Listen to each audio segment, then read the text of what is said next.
Hindi dapat na mahadlangan at dapat na ituloy sa nakatakdang schedule ang paglilitis kay dating Pangulong Rodrigo Duterte sakaling maaresto at madala na sa International Criminal Court o ICC si Senator Ronald Bato de la Rosa. Yan ang iginiit ni Attorney Gilbert Andres, isang ICC-listed counsel at legal representative ng mga biktima ng war on drugs. Ipinaliwanag ni Attorney Andres na base sa mga nakaraang practice ng International Criminal Court, magkakaroon ng hiwalay na kaso sakaling maaresto o sumuko ang senador. Bagamat hiwalay ang mga kaso, may opsyon ang prosekusyon na hilingin ang consolidation o pagsasama ng mga kaso ni na dating Pangulong Duterte at Senator De La Rosa. Pwedeng separate po kasi yung kaso. Nalala niyo po nung naaresto po at sinurrender po si Mr. Duterte, nagkaroon po ng kasong the prosecutor versus Rodrigo Roa Duterte.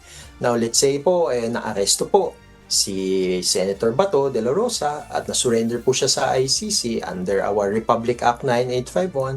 So magkakaroon po ng separate na case po, the prosecutor versus Ronald Bato de la Rosa. Gayunpaman, ang pinal na desisyon tungkol dito ay nakadepende sa trial chamber. Binigyang diin ni Attorney Andres na ang itinakdang simula ng paglilitis para kay former President Duterte sa darating na November 30 ay dapat manatili dahil pinahahalagahan ng korte ang efficiency, effectiveness at fair trial.